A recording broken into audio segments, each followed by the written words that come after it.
और जब आप विश्वास के साथ कदम बढ़ाओगे तो विश्वास का प्रतिफल भी आप देखना शुरू करोगे। देखिए, नाव में पतरस था और कई सारे शिष्य और थे, और पतरस बड़े दूर से ही देखता है, और वो देखता है इस प्रकार से कि कोई चलकर आ रहा है। नाव में पानी काफी हो गया था। शिष्यों ने तो मन में शायद ये भी सोच लिया था कि आज शायद डूबने का दिन है। फनी बात यह है, इनके अंदर कई सारे मछुआरे भी थे, मतलब प्रोफेशनली ट्रेन्ड स्विमर्स इसके अंदर थे। लेकिन तब भी इतने लहर को देखने के बाद वो लोग डर गए। और फेथ का विपरीत फियर होता है। कभी कभी क्या होता है कि आप ये भी भूल जाते हैं कि आपके अंदर स्किल सेट है, आप बढ़ सकते हैं, आप प्रॉब्लम को सॉल्व कर सकते हैं। ये विश्वास, जो डर होता है ना, वो उस विश्वास को आपके अंदर से निकाल देता है। और ये लोग इतना घबरा गए, और तकरीबन 3 से 4 बज रहे थे, क्योंकि चौथे पहर के बारे में बताया गया है। So it should be between 3 to 6। अभी के लिए हम मान जाते कि 3 बजे का टाइम है। और समुद्र में जाने वाले लोगों के लिए एक बड़ा टफ टाइम होता है ये। तो उस टाइम पे हम क्या देखते हैं कि जब ये चल रहा है, जब ये हो रहा है, तो इनके मन में ये डर बैठ जाता है कि शायद जो चल के आ रहा है वो एक भूत है करके। अब ये कहाँ से ये कहानी आई मुझे नहीं पता, लेकिन शायद जब मछुआरे जाते होंगे तो इन्होंने भी कहानी सुनी होगी कि रात रात को भूत क्या है, पानी में उतर के चले आते हैं। तो इनको भी लगा कि जो चल के आ रहा है वो भूत है। तो अगर आपके दिमाग में भूत होगा तो आपको भूत ही दिखेगा, है ना। कई लोग हॉरर मूवी देख के सोते हैं तो उनको हॉरर ही दिखता है। कई लोग क्राइम पेट्रोल देख के सोते हैं तो उन्हें क्राइम पेट्रोल ही दिखेगा। सावधान इंडिया देख के सोओगे तो मर्डर ही दिखेगा। तो जो दिमाग में रहेगा वही दिखना शुरू होगा। लेकिन अगर वचन पढ़ के सोओगे, सैम्स 91 पढ़ के सोओगे, तो रात को सैम्स 91 के ही ताकतें आपको दिखेंगी। हालेलुया। अब इनके दिमाग के अंदर भूत था, तो इनको लगा चल के यीशु आ रहा है, लेकिन तब भी कौन दिख रहा है बताए? भूत दिखाई दे रहा है। तो ये कहने लगे भूत है करके। प्रभु ने कहा भूत नहीं है, मैं हूं करके। हालेलुया, आमीन। से सोचिए जरा, 1-2 घंटे पहले ये प्रभु यीशु के साथ थे, हर दिन उसके साथ समय बिताते थे, खाते थे, शायद उसके बगल बगल में सोते भी होंगे तंबू के अंदर, लेकिन रात को ये प्रभु यीशु को पहचान नहीं पाए। तो ये समझना बड़ा जरूरी है कि आप क्या इनटेक करते हैं। आप जो इनटेक करते हैं वही आप देखना शुरू करेंगे। आप इनटेक गलत लेंगे तो आप देखना भी गलत शुरू करेंगे। तो आप जो रिसीव कर रहे हैं वो सही होना चाहिए। आप जो अच्छा रिसीव करेंगे वही अपने लाइफ में आप लागू करना शुरू करेंगे। अब यीशु आता है, जब यीशु पानी में चल के आता है तो सारे शिष्य बड़े एक्साइटेड हो जाते हैं, क्योंकि इन्होंने कहानी ये सुनी थी कि पानी 2 भाग हुआ और मूसा पानी के बीचों बीच इजराइलियों के साथ निकल के चला गया। तो वो था सबसे बड़ा टेस्टिमनी इजराइलियों के लिए। और पतरस और अधिकतर जो शिष्य थे सारे यहूदी थे, लेकिन उनके लिए चौंकाने वाली बात थी कि ये तो मूसा से भी बढ़कर ये पानी में क्या कर रहा है, ये चल रहा है। तो ये बड़े एक्साइटेड हो गए कि यार ये तो पानी में चल रहा है। अब पतरस को जरा देखिए, वहां पे 12 शिष्य थे, और पतरस क्या करता है, 12 शिष्यों के पास उस दिन मौका था पानी में चलने का, लेकिन सिर्फ पतरस ने यह निर्णय लिया। शिमोन पतरस ने कहा मैं चलूंगा। तो उसने बड़े विश्वास के साथ परमेश्वर को पता है क्या बोला, बोला मुझे भी चलना है करके। देखना जरा, सबके पास उस दिन मौका था पानी में चलने का, लेकिन सिर्फ शिमोन पतरस ने विश्वास किया कि मैं चलूंगा। ही टुक अ स्टेप ऑफ फेथ। यीशु सामने था और तब भी बाकी 11 शिष्य डरे पड़े हुए थे। समुद्र की लहरें थम गई थी, लेकिन तब भी ये लोग घबरा रहे थे। कभी कभी यीशु आपके सामने हो सकता है और उसके बावजूद भी आप शायद स्टेप ऑफ फेथ ना ले सके। हालेलुया। आज आपको विश्वास करना है कि जो सामने बैठा है वो आपको गिराने नहीं आया, वो आपको उठाने आया है। तो आपको कभी कभी अगर विश्वास बढ़ाना है तो कुछ सीजन में आपको बड़े विश्वास के साथ कदम रखने पड़ेंगे। आपको विश्वास के साथ घर के लिए पैसे निकालने पड़ेंगे। आपको विश्वास के साथ शायद एक वाहन निकालना पड़ेगा। आपको विश्वास के साथ आमीन अपने बिजनेस के लिए कार्यों को करना पड़ेगा। आपको विश्वास के साथ इन्वेस्टमेंट करना पड़ेगा। इधर मैं कहीं भी नहीं बोल रहा आपको परमेश्वर का हित नहीं देखना। याद रखिए, सारे चीजें आप तभी कर रहे हैं क्योंकि प्रभु आपके सामने खड़ा हुआ है करके। हालेलुया। तो कभी कभी आपको विश्वास में आपको कदम रखना पड़ेगा, और तभी शायद उसी के बाद परमेश्वर क्या करे, आपके लिए कार्य करे।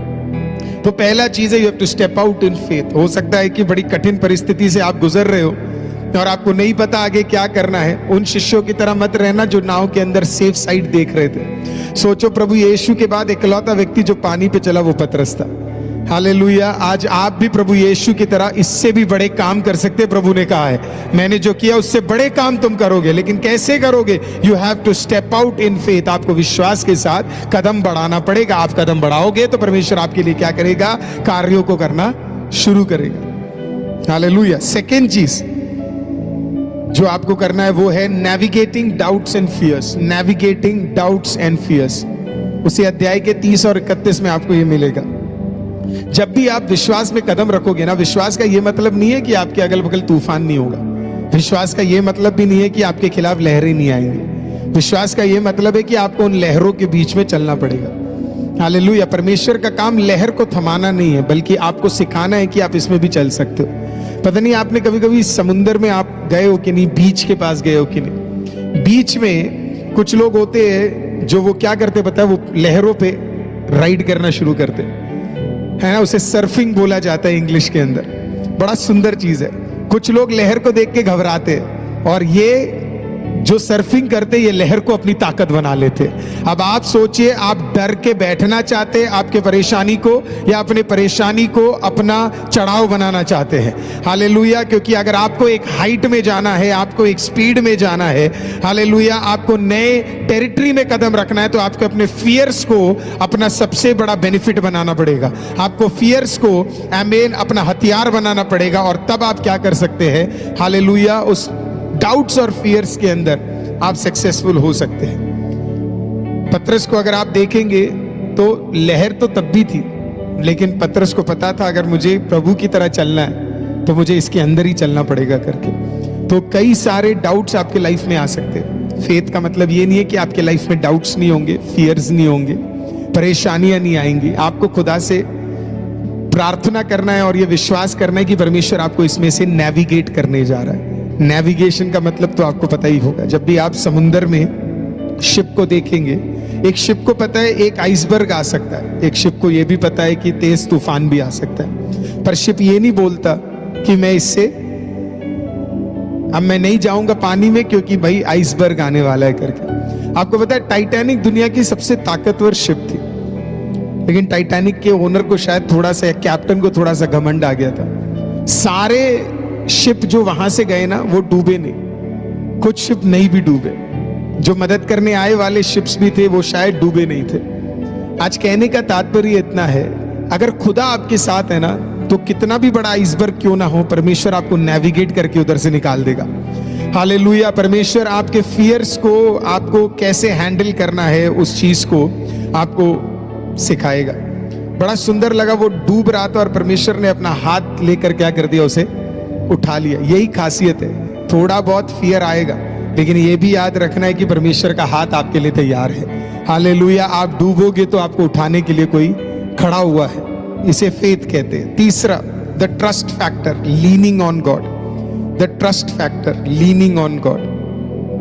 परमेश्वर ने पतरस को कहा take a step of faith, है ना, और पतरस ने उस कमांड को बड़े विश्वास के साथ, है ना, आप जरा सोच के देखिए ना, आपको अगर मैं बोलूं पानी में उतर जाओ, वो भी बिना लाइफ जैकेट के, आप पास्टर को बड़ा मानते होंगे, प्यार करते होंगे, लेकिन सोचो जरा मैं आपको ग्रैंड आइलैंड गोवा में ले जाऊं और इंडियन ओशन के बीचों बीच में आपको बोलूं कि चल आप पानी में कूद जा, कितने लोग कूदेंगे, है ना। थोड़ा बहुत डाउट दिमाग में रहेगा। उस दिन तक कोई इंसान पानी पे चला नहीं, लेकिन जब परमेश्वर ने उसे कमांड किया आप पानी पे चल, पतरस ने कुछ नहीं सोचा, वो सीधा तरीके से क्या किया, परमेश्वर पे ट्रस्ट किया, और वो ट्रस्ट का फैक्टर था जिसके कारण वो पानी पे क्या किया, चल सका। आप परमेश्वर में आ रहे हो, परमेश्वर अगर आपसे कुछ कह रहा है तो आपको उस पर ट्रस्ट करना भी बहुत जरूरी है। You have to start believing कि परमेश्वर आपको गिराने नहीं, परमेश्वर आपको उठाने आया है करके। हालेलुया। आपको परमेश्वर के विजडम पर ट्रस्ट करना पड़ेगा। दो चीजें, एक परमेश्वर का विजडम और दूसरा परमेश्वर का डायरेक्शन। इन दोनों चीजों पे आपको ट्रस्ट करना पड़ेगा। आपको नहीं पता होगा फुल पिक्चर क्या है, आपको नहीं पता होगा आगे क्या होने वाला है, but you have to start believing कि अगर परमेश्वर आपको बुला रहा है, इसका मतलब क्या है, परमेश्वर will take care of everything. ना परमेश्वर पे जो विश्वास करते हैं, रूत ने कहा तेरा घर आज से मेरा घर, तू जहां जा रही है मैं जा रहा हूं, है ना, जो तेरा खुदा वो मेरा। She trusted in the almighty. उसको पता था कि इस खुदा पे विश्वास करने से फायदा है। तो उसने ट्रस्ट किया, वो अपने घर जा सकती थी, वो अपने गांव जा सकती थी, वो अपने अन्य जाति खुदा के पास जा सकती थी, वो वापस वहां पे जा सकती थी जहां पे वो पली बड़ी थी, लेकिन उसने ट्रस्ट किया। उसने ट्रस्ट किस पे किया? उसने यहोवा पे ट्रस्ट किया। और उस ट्रस्ट के साथ जब उसने डायरेक्शन परमेश्वर से मांगा तो परमेश्वर ने दिया। दाऊद को देखिए, है ना, 5 पत्थर अपने हाथ में लेके परमेश्वर पे भरोसा कर कर वो किसको मारने चला? वो अपने से भी 5 फुट ज्यादा लंबे एक व्यक्ति गोलियात को मारने के लिए चला गया। अपने से भी 4 गुना 10 गुना बड़े एक जाइंट को मारने के लिए चला गया। क्यों? क्योंकि ही ट्रस्टेड इन द लॉर्ड। आज आपको भी ट्रस्ट करना है कि जो डायरेक्शंस परमेश्वर आपको दे रहा है वो डायरेक्शंस परफेक्ट है और परमेश्वर का विजडम परफेक्ट है।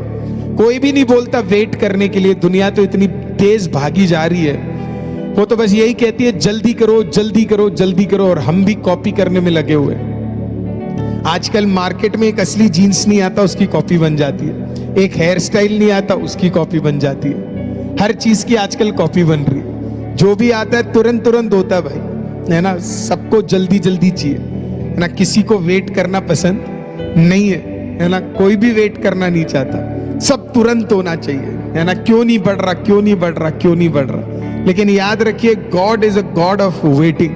परमेश्वर वेट करने वाला परमेश्वर है। हालेलुया। और जिस